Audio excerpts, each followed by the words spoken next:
Here I have Samsung Galaxy A01 Core, and today I'm going to show you how to add photo to contact on this device. So to do this, firstly you have to go to contact, then select contact which you want to add photo, tap details, then tap edit, then tap on the camera icon to add its photo. You can take picture right away or just select one from the gallery. So let's select an image, then you can crop it if you need to, and then just tap done and then save, and after that, as you can see, image will be added.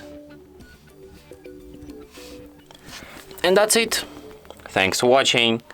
If you find this tutorial useful, don't forget to hit that like button and subscribe to our channel.